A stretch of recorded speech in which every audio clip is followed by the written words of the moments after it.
Hey guys, today I'm with Sarah, and she actually lives in Charlotte, North Carolina. We ran into each other in a unique way. And because I'm a birth worker who just asks everyone all about their birth stories, she started talking, and I started thinking, I've never witnessed this story. I've never experienced it. I have never had a client, and over 1,000 clients have this story. You've got to hear it. It is hard to listen to, but then she tells her second birth story also. So one is hard and one is redemptive, but both are packed full of education to help you have a more informed and powerful birth experience.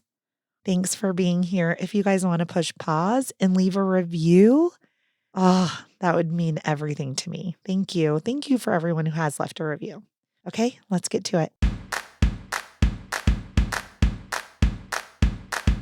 What does a contraction feel like? How do I know if I'm in labor? And what does a day of labor look like? Wait, is this normal? Hey, I'm Heidi. My best friends call me Heids. I'm a certified birth doula, host of this podcast, and author of Birth Story, an interactive pregnancy guidebook. I have supported hundreds of women through their labor and deliveries, and I believe every one of them, and you, deserves a microphone and a stage. So here we are. Listen each week to get answers to these tough questions. Birth Story, where we talk about pregnancy, labor, deliveries, where we tell our stories and share our feelings. And of course, chat about our favorite baby products and motherhood. And because I'm passionate about birth outcomes, you will hear from some of the top experts in labor and delivery. Whether you are pregnant, trying desperately to get pregnant, or you just love a good birth story, I hope you will stick around and be part of this birth story family. So let's say you're pregnant. That's why you're listening to the Birth Story podcast, and you're preparing for a hospital birth that's upcoming. And of course, this podcast gives you tons of free information, right? But do you really understand the stages of labor? How to know when you're in labor? What if you have to have an induction? What about a cesarean section? What about all of the decisions that you have to make once you get to the hospital? So you get there and then they put you in triage. Birth Story Academy walks you through all the things that happen, like that rapid fire with monitoring and blood work and questions and IV ports. And do you want an epidural? I don't know. Do you? In Birth Story Academy, we literally break down all of those decisions. Pros, cons, risks, benefits, intuition. And we get into it. We make birth plans, we do birth visions, we listen to birth affirmations and parenting affirmations. And at the end of it, you know exactly what's going to happen when you go into labor and when you get to the hospital. What's going to happen after you give birth, newborn care preferences, how to take care of your baby. I guess what I'm getting at is, if you're not in Birth Story Academy, what's your plan? I want you to come join me in Birth Story Academy and let me walk you through all of the decisions that you have to make if you're having a hospital birth, and how to have body autonomy and how to have informed consent and informed refusal.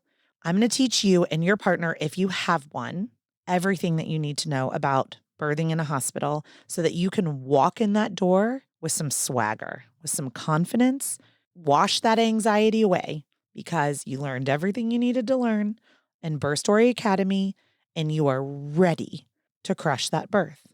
Okay, let's do it. And let's get to this episode. Hey, Sarah, welcome to the Birth Story podcast. Hi, thank you. Thanks for having me. I am so excited to have you here. You guys, Sarah and I met at the pool this summer with our kids swimming and splashing around. If you follow me on Instagram at birth.story.academy, you'll see I posted a couple of fun videos of the kids, all relevant to birth and asking them questions and stuff. So Sarah and I were just poolside one day and we started chatting about brewery world. So Sarah and her partner own a very popular brewery in Charlotte, North Carolina. And today we're going to hear both of her birth stories. Now, trigger warning. This podcast is education through storytelling, and I don't shy away from the C word. So the first birth story ends in a cesarean section under general anesthesia. If that is your story and that is triggering for you, then skip over this episode. But if this is something that you're curious about learning, how does one end up in a C-section under general anesthesia, and this information could empower you, then Sarah and I are very excited for you to listen to this episode and her journey with her second for a VBAC, a successful VBAC, vaginal birth after a cesarean section. So thanks everybody for listening. And Sarah, tell us a little bit about your brewery. We are focused on local ingredients, number one, and working with the community and artists and musicians. And so we like to say that we're not really just making beer, but we're kind of building a better community, if at all possible, by bringing a lot of people together. So we do make beer, though. Yes, you do. And we actually had an apartment, you guys, right like behind slash above the brewery. And there's like yoga classes and like all this kind of fun stuff in the community. Our neighborhood actually meets at your brewery once a month for a neighborhood meeting. So I love what you do. I love how we met also. Me too. How can listeners that right now they're like, okay, I can't drink beer, but like when I'm done with this pregnancy, like, and if I'm coming to Charlotte or I live in Charlotte, like tell us the name of the brewery and the Instagram handle. Okay. The name is Free Range Brewing, and the Instagram, we have actually two locations. One Instagram is Free Range Brew, and the other is Free Range Bar. And we offer a lot of really tasty non-alcoholic options as well. So they could come now if they want. Oh, I love it. I love it. I love it. Do you do any of those CBD infused non-alcoholic drinks that are on the rise? We do have some of those. We don't make them, but we have some. Yeah. I've been seeing those pop up around town, and I was thinking, ooh, you guys, this is not medical advice. Okay. Talk to your midwife, talk to your midwife or your doctor. But I'm just saying, if I happen to be pregnant right now, I might be partaking in a CBD infused non-alcoholic beverage to just, calm down some of the anxiety and the fear, about it. Okay, well, let's dig into your birth stories, Sarah, and we're going to start with your oldest. And did you want to share his name? Sure. His name is Sam. Okay. So I think this is such a great gift for Sam also, as to memorialize birth stories once they're out there in podcast world. Like, and when they're adults or they're becoming parents later, they can always come back to this episode and hear your story too. Maybe they wouldn't have had that opportunity. So I kind of love doing this for the kids, I'm like, we're building a legacy over here of storytelling. So how did your pregnancy go? Was it planned? Yes, my pregnancy was planned. Okay. And in general, it was pretty good. I mean, I had a little bit of nausea and just achiness, but I didn't have any issues during pregnancy that I needed to seek medical help for or anything. Okay. How old were you when you conceived? I was 29. Okay. Did you have a fertility journey or was it a spontaneous pregnancy? It was a spontaneous pregnancy. Okay. At 29. Yeah. Now, planned like we're going to have sex during this ovulation period or just kind of like not using birth control? Not using birth control. Let's see how this goes. Okay. How long did that, let's see how it goes, take? It did. It took a month. Okay. I'm grateful, but also was shocked and cried when I found out. Yes. I asked this story because this podcast has all the stories, right? 10-year-long fertility journeys. Oops, I didn't know I was pregnant. And then first try, and each story comes with its own set of emotions, right? Like you think you're ready, but then like Right. 14 days later, that's surprising, you know? Very It's surprising. surprising. You I know, was crying and my husband was like, "I thought we wanted this." And I was like, "I guess." Yeah. yes. So at the time, what were your jobs at the time, 14 years ago? Oh my gosh. I was a program director for a local arts-based nonprofit, Okay. teaching art in the hospital here. And then my husband, he was actually bartending at the time at another bar. He had been a graphic designer, and then had the recession took that job away, and Okay. so he was getting creative. Okay. So you guys were sharing day and night shift then, it sounds like Yes. too. Okay. This can Yeah. be very helpful. I will say I don't Okay. know where this is going in this interview, but I will say my sister and her husband had this story and it was very helpful in not having to pay for childcare.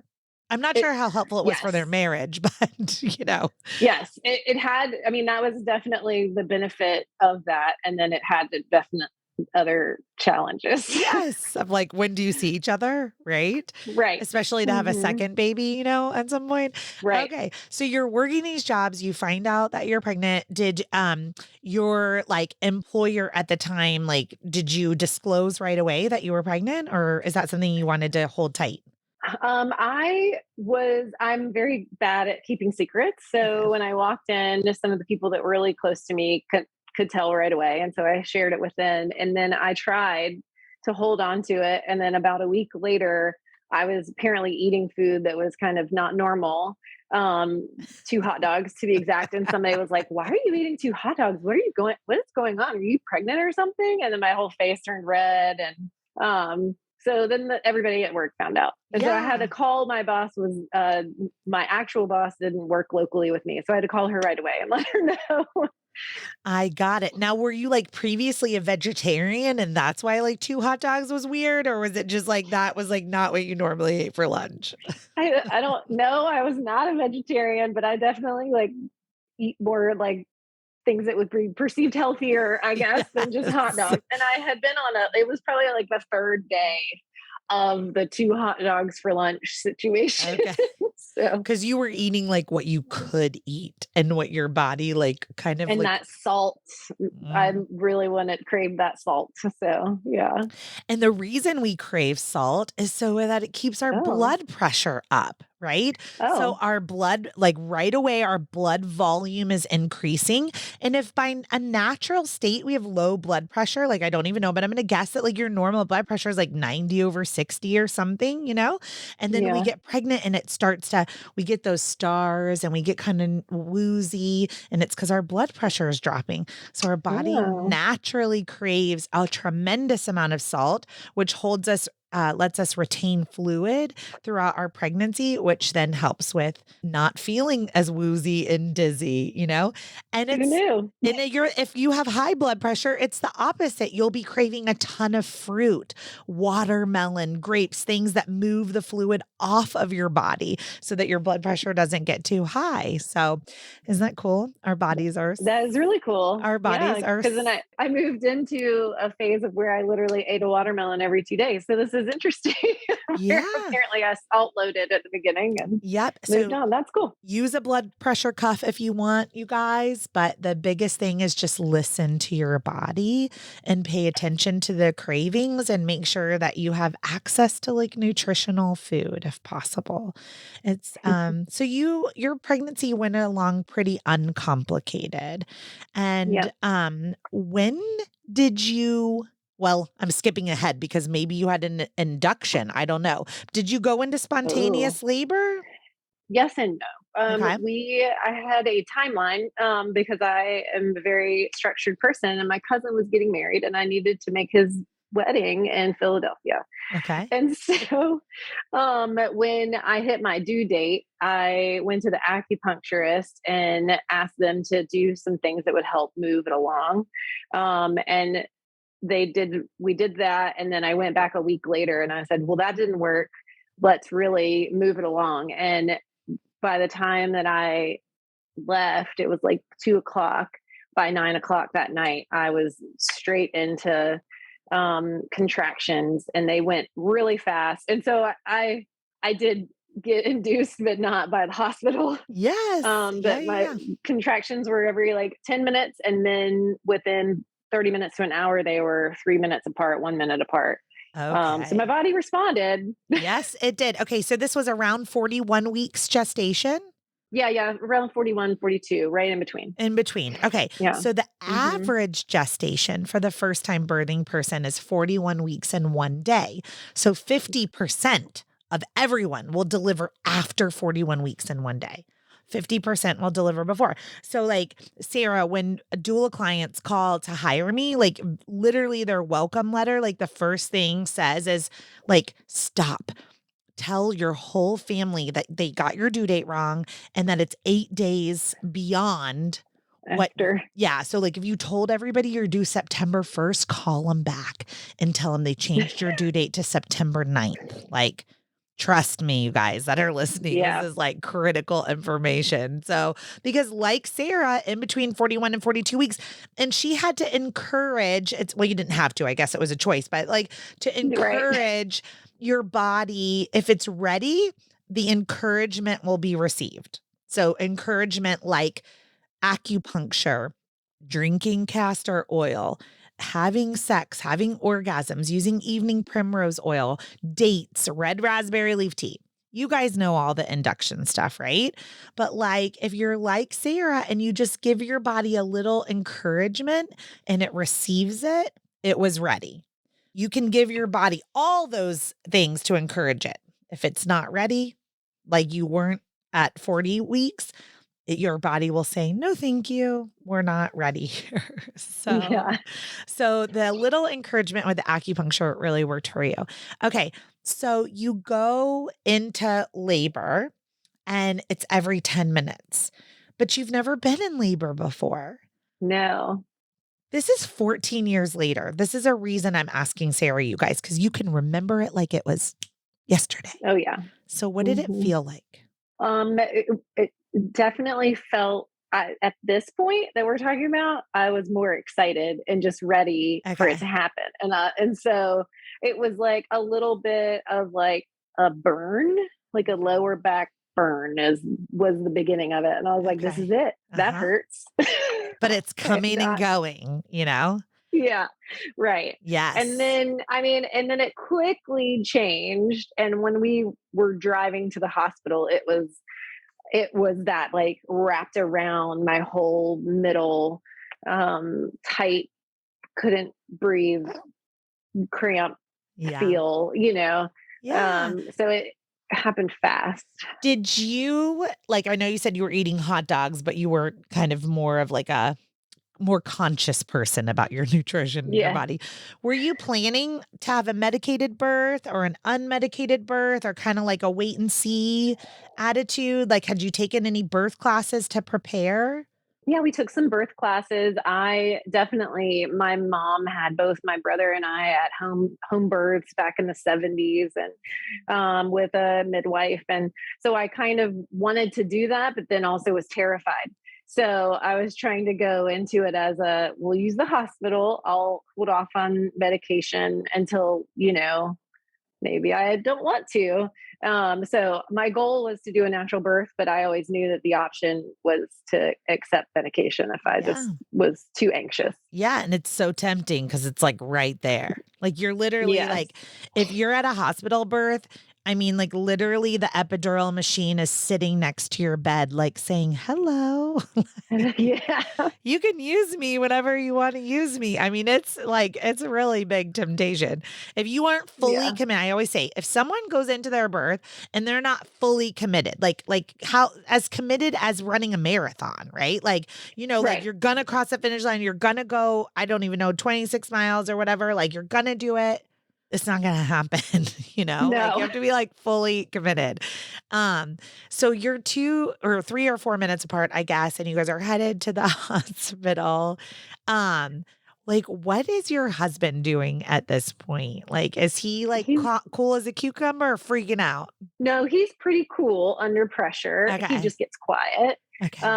And observant. And so he was Okay. very, concerned, making sure I was comfortable, but also, excited slash I've got this, Yeah. we've got this. So, Okay. which is very good because I was probably freaking out. Yeah, and no doula was you hadn't hired a doula to meet No, you at that.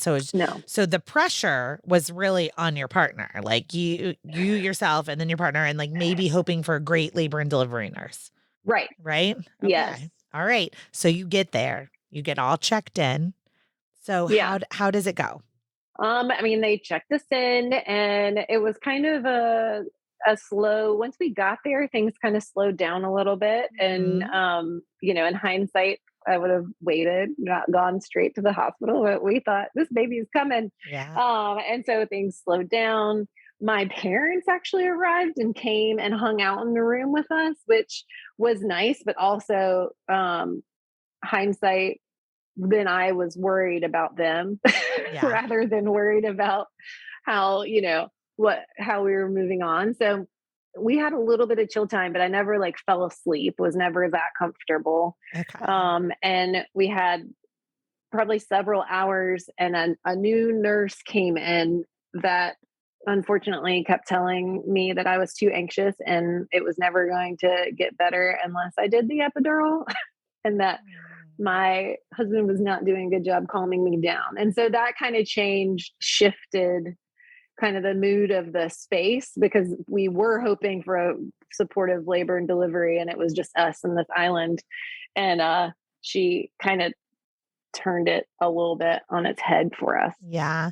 in that Okay. way. Well, Sarah, I don't want you to go backwards, right? Like I want you to like stay forward, gratitude, present moment. But for those listening, you can ask for a new Right. nurse, right? You can also hire a doula so that Right.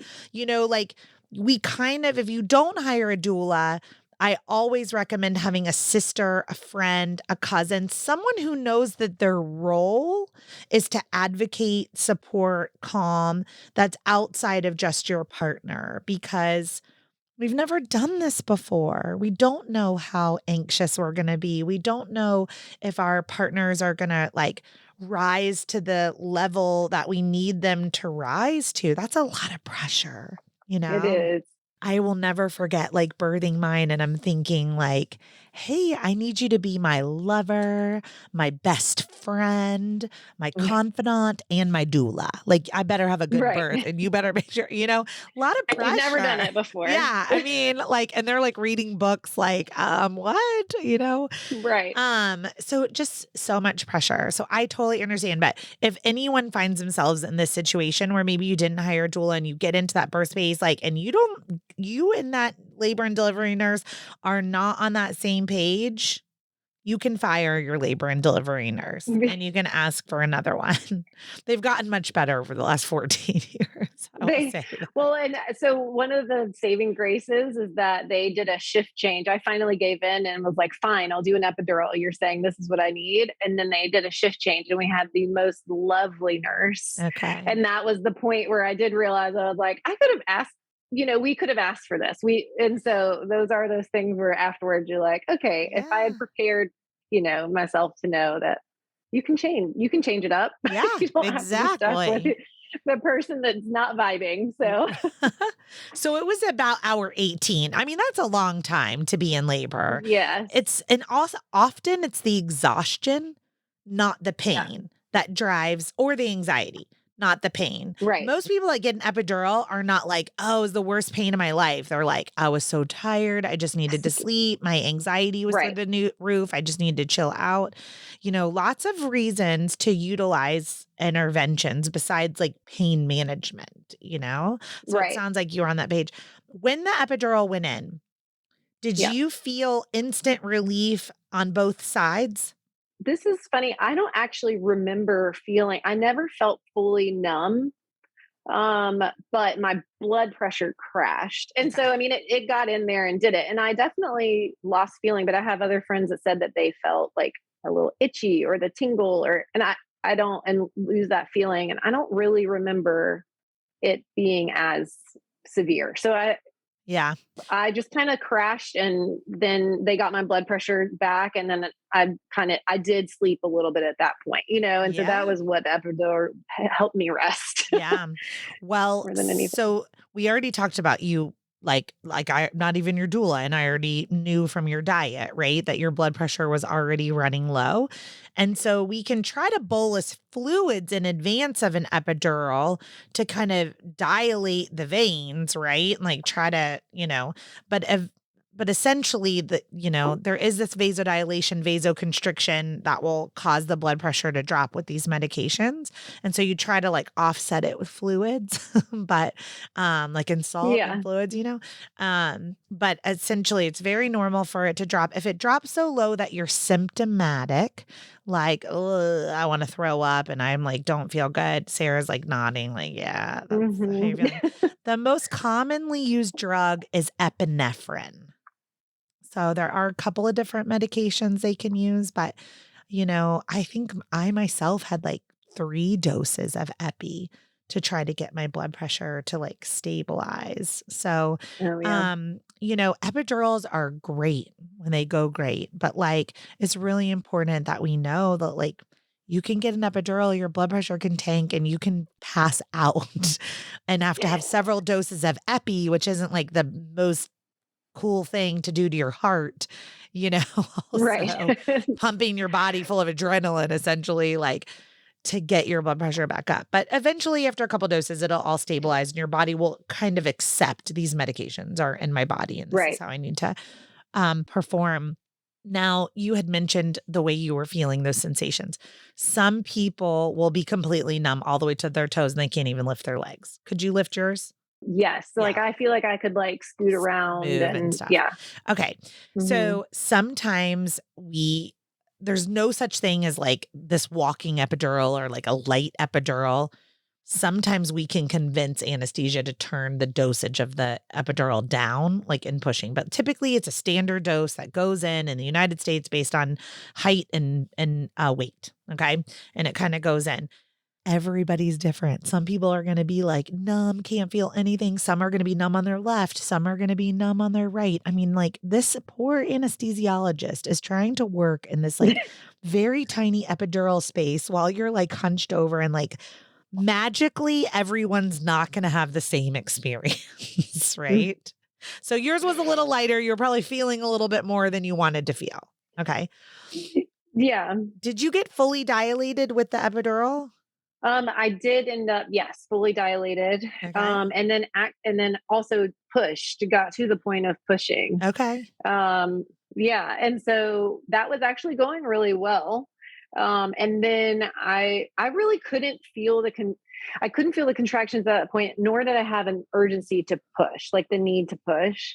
But I was kind of just pushing on command and just wanted the baby out. So Yeah. it was going well. But I think because I wasn't really like dying, like really feeling that urge and all that. You weren't giving it Um, your all because you can't. You're like, right. I And mean, it's like trying to I was like, poop I don't when know how to do this. it's Right. literally like, imagine if you didn't have to poop, if you were like, say you just pooped, there's no poop in there, and someone's like, go sit on the toilet and poop. You would be like, but I can't feel I don't any, have like, to. I don't think I have to poop. I mean, that's like probably a terrible analogy, but like, it's, you know what I'm saying? If your body isn't motivated and feeling what to do, you're like, how do you give it 100%? You're like, It is, yeah. It's confusing. They were like, push, and I would push. And they're like, not that much. I'm like, I don't. Okay, all right. Well, that right. works. You're like, I But don't, I've never done this before. I don't know how to right. push, you know? Oh, it's Uh, so confusing. So, how long did you push for? I think it was somewhere around an hour. Okay. And we were getting there. They could see the crown of his head and Okay. things like that. But then the doctor had an emergency next door. And so they said, can you wait? And I was like, sure. I don't know. Right. I can stop pushing. I don't know if I'm doing the right job anyways. And so I waited, and they were like, it'll just be a couple minutes. It was closer to an hour before they got back in there. Yeah. And then I pushed more, but he was stuck at that point. So he was kind of like settled in. I was also having, now back labor. So he's kind of settled in. He was settled in a spot, and he didn't Right. really want to move. It's okay. So this is 14 years ago. You don't have your husband isn't trained in spinning babies, right? And like No. neither is your labor and delivery nurse likely. So like from a birth worker perspective, it's like so frustrating because this is the story I hear 100 times a day, right? Like everyone Hmm. who hires me has a story that's almost similar to yours, Sarah. And then they're on their next pregnancy and they're like, oh, I'm definitely gonna hire a doula this time because I'm like, that can't happen again. Don't want to do that. Yeah. It is so frustrating. Of course, if you push a baby's head to where you can see the top of their head and crowning, and then you abandoned it, then the baby is going to start wiggling their head and trying to figure out how to flip flop out. And we're not helping them at all. So then they end up with, their chin up, their head tilted to the side, and they're navigating the pelvis in this wonky way because honestly, we're not moving our body because we're having epidural and no one's telling us what to do. So the system really failed you there. That's not anything Yes. that you did. The system really failed you. So the doctor comes back from this emergency and what? Yeah, we tried, but not very long when the doctor got in, and he was like, "Yeah, I don't think this is going to work." And so then he said we could try forceps or C-section, and I've kind of heard. I was scared of forceps, and not, I just wanted them to tell me what to do, and so Yeah. they knew I didn't want to have a C-section, Yeah. and I was like, well, are you going to do forceps and that's not going to work either? Like, is it going to Right. work? I don't want to put the baby through that, and if that's not going to actually work. Yeah. And so essentially they were like, we would prefer a C-section. And at that point I was like, just get this baby out, make sure he's healthy. Like, I don't, Yeah. it'll be fine. A third option with most obstetricians who are trained to deliver babies would have been a vacuum assisted delivery. And that's Yeah. wasn't presented to you clearly. No. So that's where they put like a suction cup, like basically it looks like a Yeah. little suction cup on that part of the head that's crowning. And then they pump the pressure and then they kind of gently pull as you push. That would have been a great option. OBGYN not to be mentioned who Uh-huh. failed Sarah. So anyway, you consent to a cesarean section and they Yes. wheel you back to the OR. And then this is when Yeah. things to take a weird turn. Right. So I was having, at that point, we had asked them when I couldn't feel when I was pushing earlier, and they told us to wait. We asked them to back off of the epidural so I could feel. So when they came back, and so then at this point when they were wheeling me out there, I'm flat on my back and I'm having contractions back to back, and it hurt. I mean, I was like moaning, half screaming, and we get back there and I'm on the table and they're prepping everything. They told my husband to go get prepped and they would bring him right in. And I was like, I can feel that. You're touching my stomach right now. And they were like, you're just having anxiety. We don't, whatever. And they were like, why are you yelling? And I was like, because I'm having contractions and it hurts really bad, especially when they laid me flat on my back. And so I kept saying, I can feel that. And they finally, I think he just like pinched my belly. The screen was up. I couldn't see. And he was like, what are you feeling? I can feel you. You're touching my stomach. And so at that point, it was kind of, I think, just too far. And they were like, okay, general anesthesia it is. And so it changed everything. They made my husband stay out of the operating room. And I was put under general anesthesia. They went and told him, like, you can't come in. And he talked his way in and came and hugged me before. But yeah. My so, God, were you freaking out, Sarah? Oh yeah. I mean, oh my God. I feel like I literally can't even imagine the feeling of like the loss of control, Yeah. because at some point it switches to not, is my baby okay? Right. It switches to like, am I okay? Okay. Yeah. Yeah. And then being alone, knowing like Yeah. my person that will advocate for me is not even going to be right here. So it just changed. It went from delivery, everybody's happy holding the baby, to a cesarean. and a little bit different, and then two, I'm not going to be awake. My husband's not going to be in here to hold the baby, so it just changed Yeah. very fast. Okay. I need the audience to understand that what Sarah went through is really rare. When you have epidural anesthesia, they don't replace it. It is in the spot where it is. What they do is they just give you more epidural medication to last through the cesarean procedure versus spinal block, right? Like if you're going to go in for like knee surgery, right? You're going to get a block. It's a different type of anesthesia and it works differently. Epidural anesthesia is usually when they bolus it and they get you prepped, like usually you're completely numb and you cannot feel it. I have been a doula for 18 years. I have been to over 1,000 births. I have never had a client that could feel like you felt, Sarah. I only have one other story that I even know like this, and you probably know her, Gina Morton.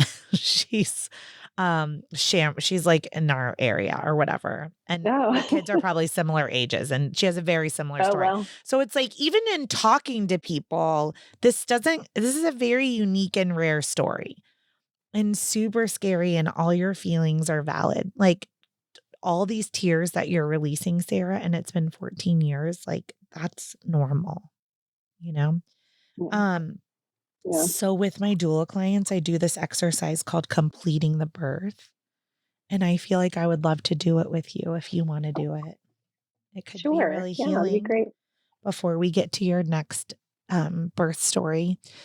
So Okay. essentially, what I ask you to do is let's go back to that moment where you are in your birth room and you have the labor and delivery nurse that you like, and your husband is right by your side and you're pushing, and that head is crowning. And I want you to just in your mind, I want you to imagine that everything that you just told me, imagine for Sam that the journey didn't go that direction. And so I want you to close your eyes and I want you to just take a couple of big, deep breaths in. And I want you to just really visualize yourself back in that moment in the labor room where everything was going right. Right? Like you are pushing your baby out. The head is crowning. He is safe. And I want you in your power to imagine, give yourself the opportunity, take your hands right now and kind of put them down there and just imagine reaching down and 2 or 3 pushes, his head emerges, his shoulder emerges, and you pull Sam up onto your chest. And just hold space for what that feels like. And anytime you need to go back and tell your 29-year-old self, I'm okay. I survived it. Sam is 14. He survived it. Just birth him over and over again. Just birth him just like that and hold him and then hold yourself, you know?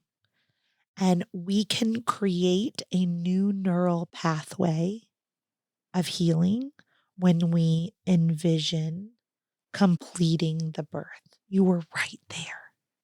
Yeah. So physically, your body had a different experience, but you can continue to mentally have the completion of his birth by just telling yourself, I am safe.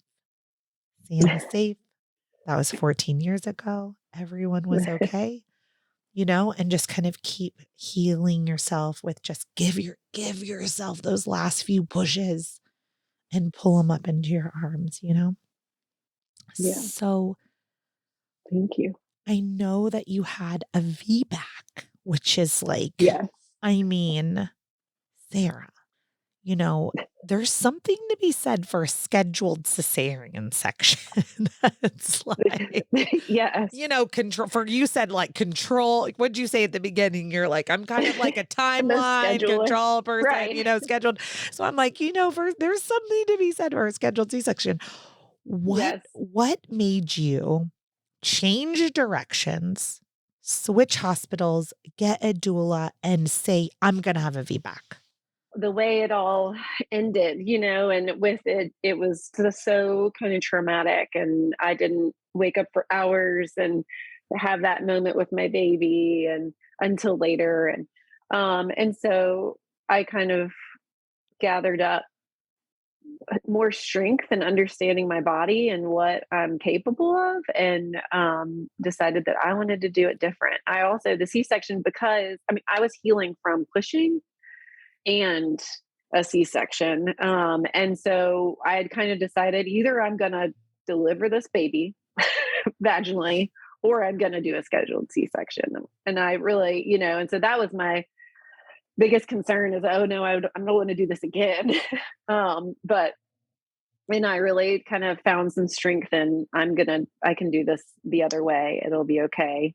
Um, got enough advisors and people around me that let me know that I could do it and my body was capable. And I just needed to not go through that experience again, Yeah. if possible. How far apart are they in age? 2.5 years. 2.5 years. So relatively quickly. Did you Yeah. get pregnant again? Spontaneous kind of? Yes. Yeah. So just kind Mhm. of decided and then really kind of quickly got pregnant again. Yes. And it's Hmm. good though that you had the opportunity to heal from a cesarean section with that time in between. Yes. Your risk for uterine rupture and a vaginal birth after cesarean is greater when you have a much shorter amount of time in between pregnancies.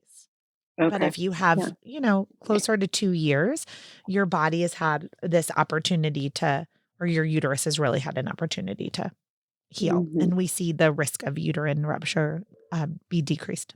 We, as in the medical community, not me. So, me, a witness as a birth worker. Um, and I'm guessing your insurance allowed you to just switch hospital systems. Yes.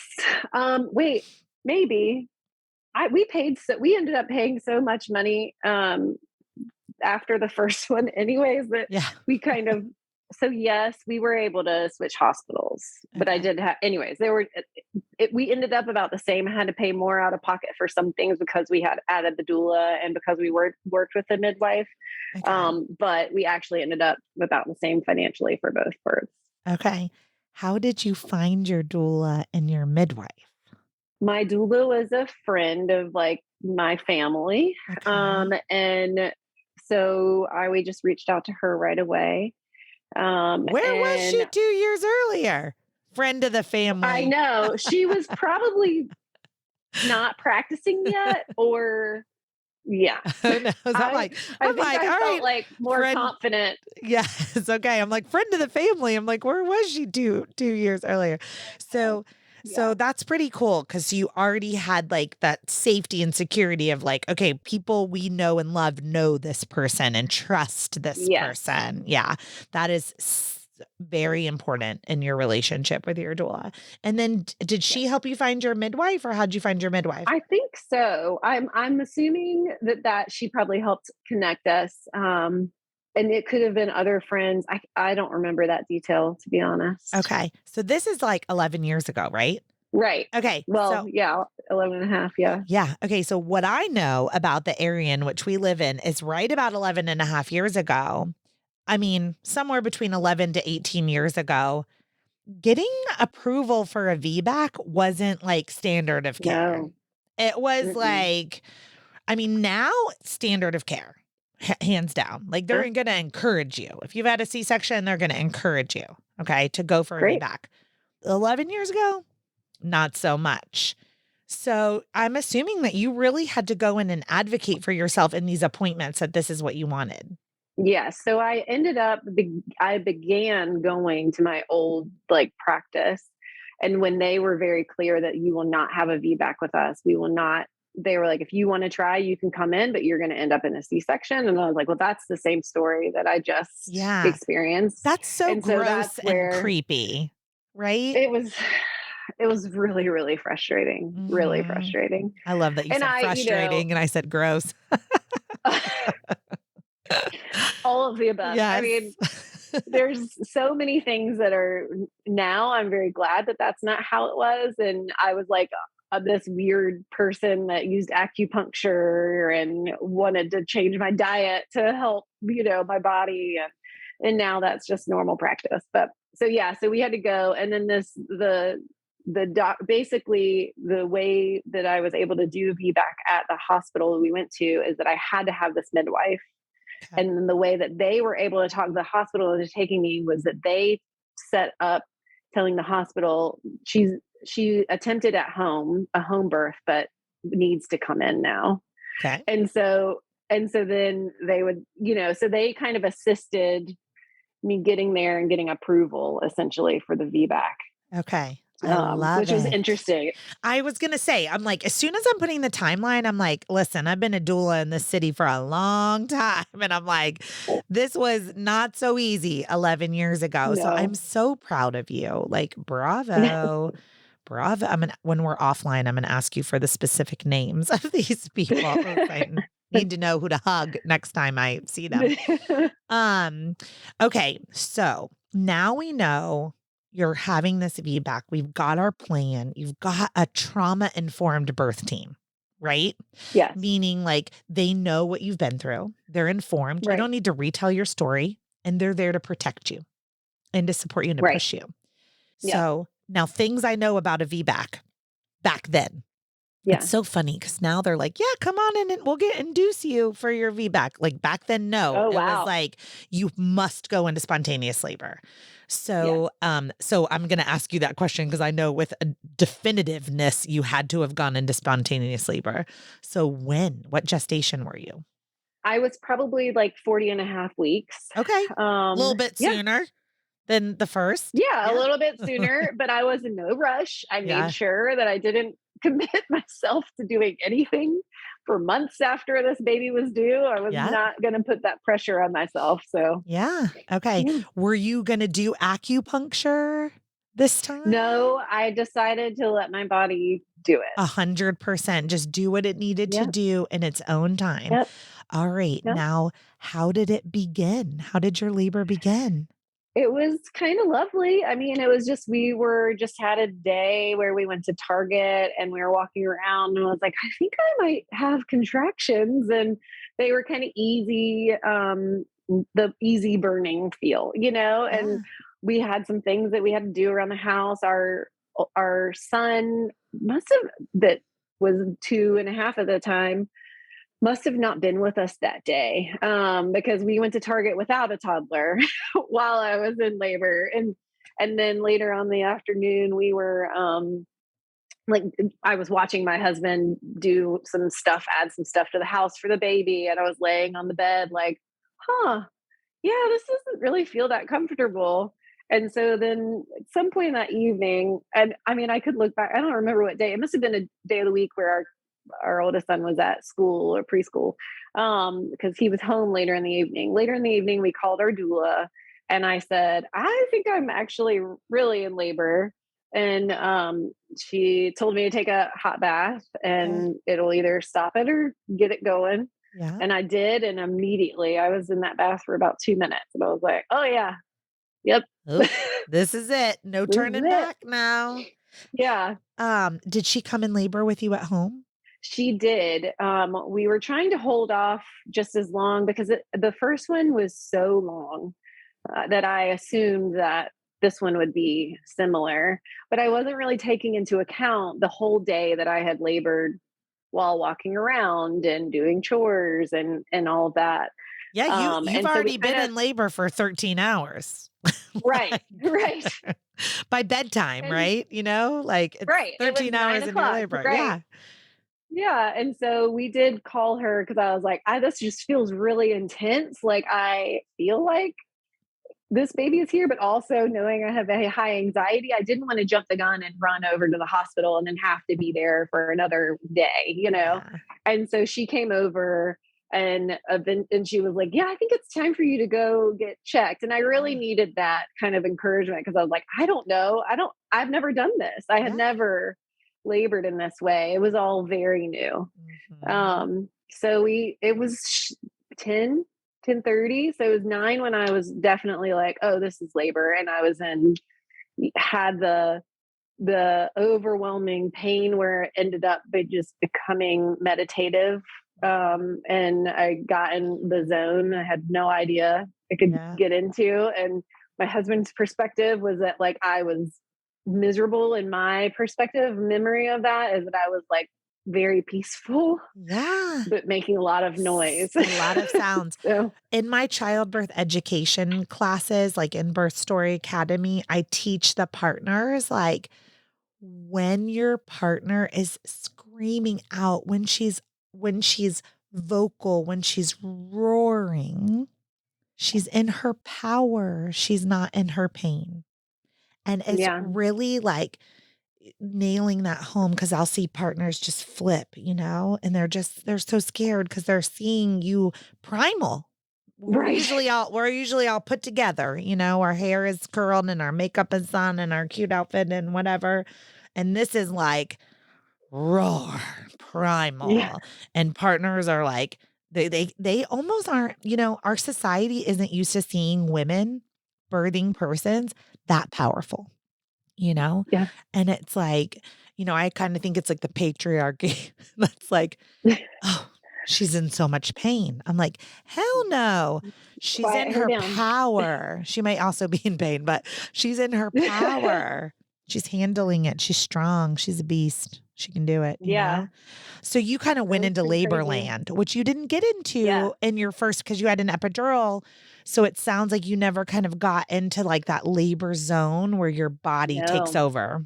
Yeah, not at all the first time. And this time it was like, I don't remember the drive to the hospital because it was my eyes were closed. I was in the zone. My husband remembers like every bump and, I probably made noises and all of that, but Yeah. I was there. It was weird because it essentially just flew by as soon as I was able to kind of get into that place. Yeah.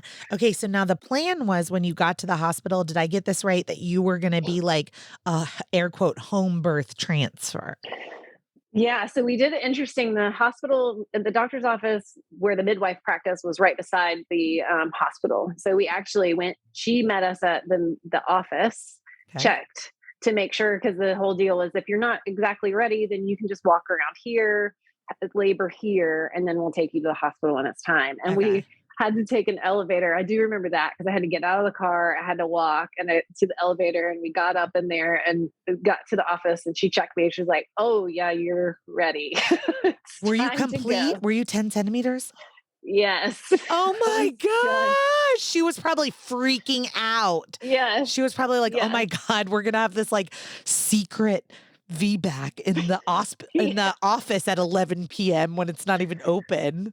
Oh my I think God. she was afraid that I wouldn't last the parking lot, the drive through the parking lot. Yeah.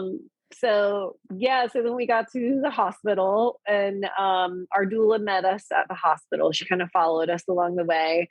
And then we got there and it was interesting because things definitely slowed down just from all of that transition and movement. Yeah. But it still wasn't, it was an hour at the hospital before I began pushing. Yeah, because technically this is still your first vaginal birth. And so a first Hmm. vaginal birth unmedicated, you can push for 30 minutes to even 2 hours sometimes. Like, so just because we get to Hmm. 10 centimeters dilated, the head may not be +2 where or +3 where your fetal ejection reflex is like, "Ugh, I gotta push right now. So Yeah. you but it must have been so relieving to be like, "Oh my gosh, I'm safe. I'm unmedicated. I'm 10 centimeters. I'm here at the hospital. Now you can just let loose." Yeah. Right? It was, it Yeah. was kind of like, wow, we've made it. This is it. This is happening. It's going to Mhm. happen. Did the midwife Yeah. stay with you or did an OBGYN come for delivery? So the midwife and OBGYN were actually a pair. And Okay. so the midwife stayed and then the OB came in. There are parts of it where it's just a blur. Like I Yeah. would need to defer to No, my husband it's to answer called some of those questions. listen, it's called Laborland, Sarah.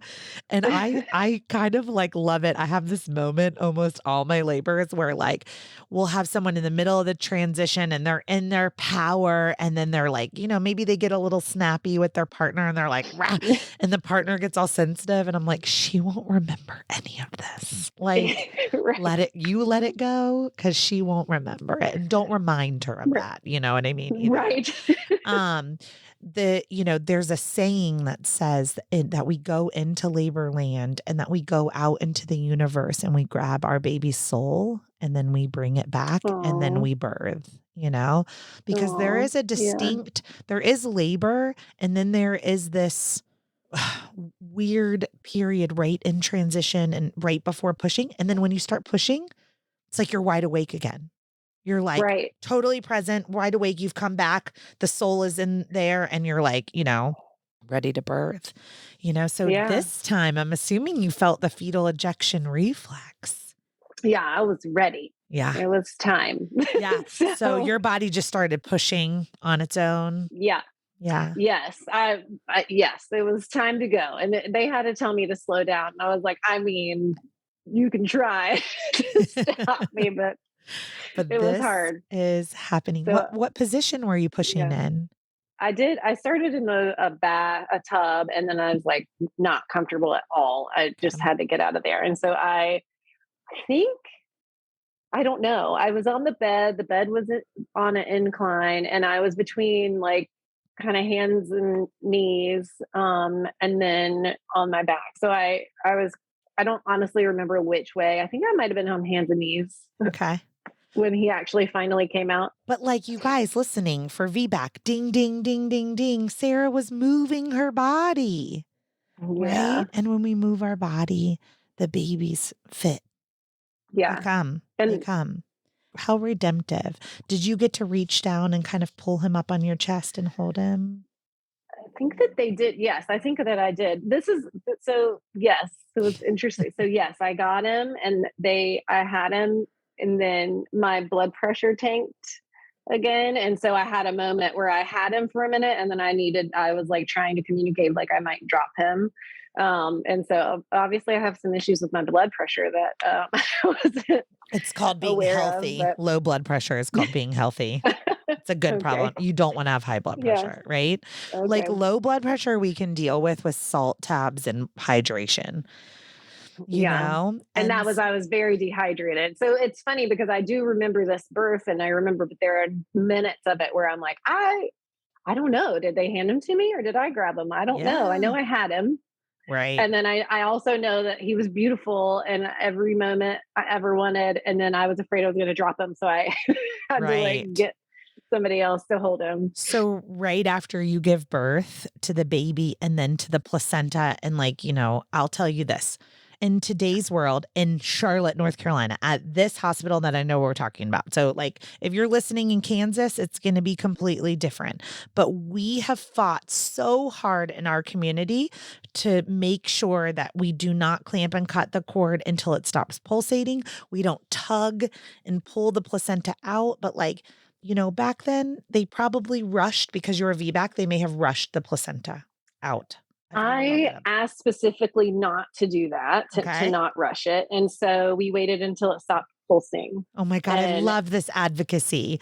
yeah. And Sarah, so it's then like I think it was probably like 15 minutes or something. it is I don't know. because of you that today it's easier, right? Like every No. single person like you that put stamps along the way, like this is why today's birthing persons have more body autonomy, right?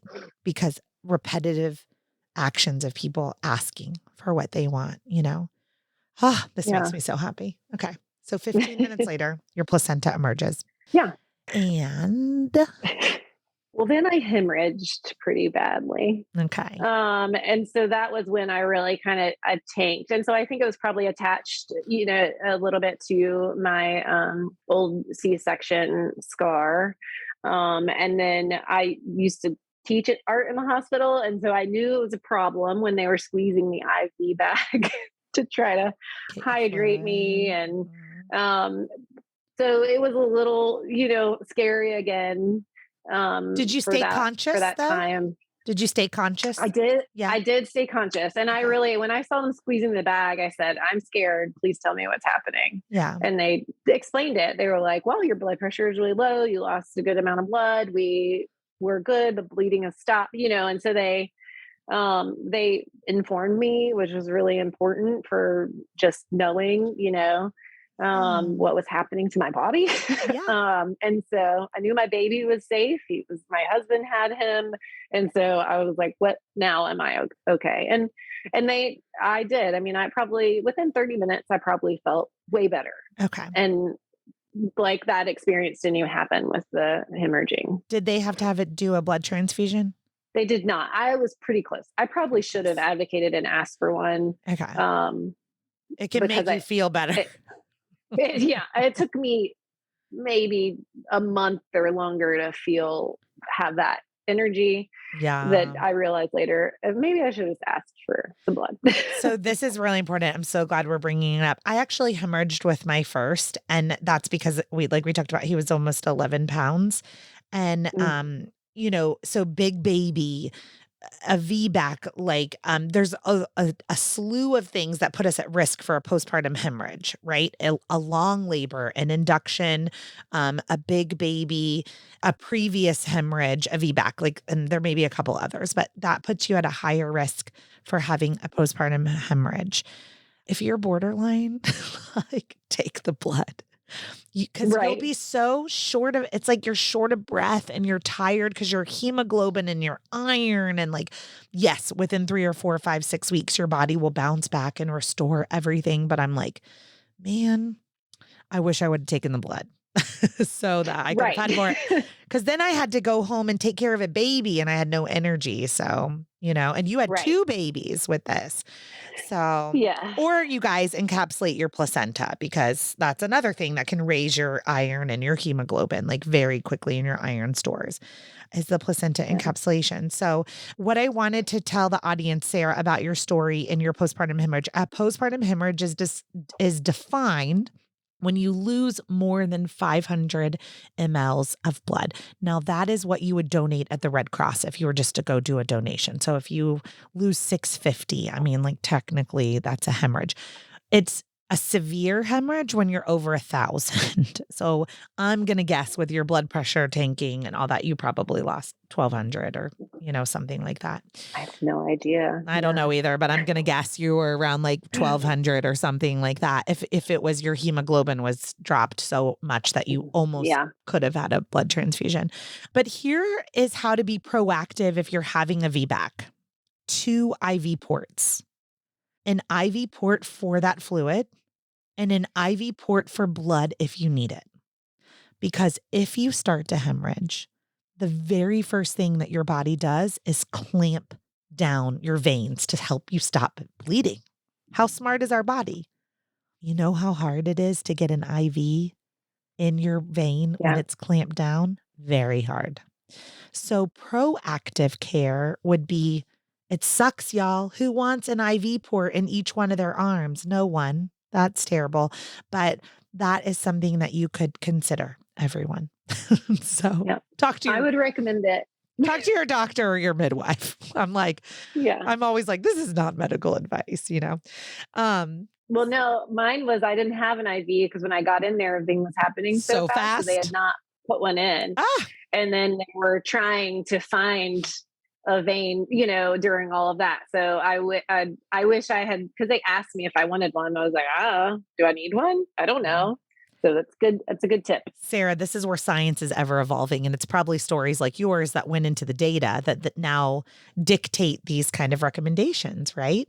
Now they're all about VBAC with 2 IV ports. That's their policy and protocol. Do you have to have it? No, but Highly recommend. Yeah. As a birth worker, nobody wants to see you hemorrhage and then not have access to your veins. That Right. sucks. I was like, that Yeah. sucks big time. Well, Sarah, thank you so much for being on the podcast today and sharing your birth Thank stories. There was like a you. ton of learning. I hope it was a little healing. Anytime we have trauma and we speak it out loud, we heal a little bit more and a little bit more and a little bit more. So if you haven't had any healing for Sam's birth recently, like I saw you cry, and I know that we've just moved the notch forward with letting go of some of that trauma. If you were Yeah. attending a baby shower today, which is like Mm. 11 and 14 years later, what is it? What is like a favorite product or self-care or something? What would you be giving at a baby shower today? The lifesaver for us was the changing pad liners. Okay. And then and I buy a bunch and then tell people that they should layer when they make the crib, do a sheet, a changing pad liner, and layer it up. So when in the middle of the night, the bed gets wet, you just rip off the sheet top and the liner, and then you have a new set of sheets and you don't have to change sheets in the middle of the night. Brilliant.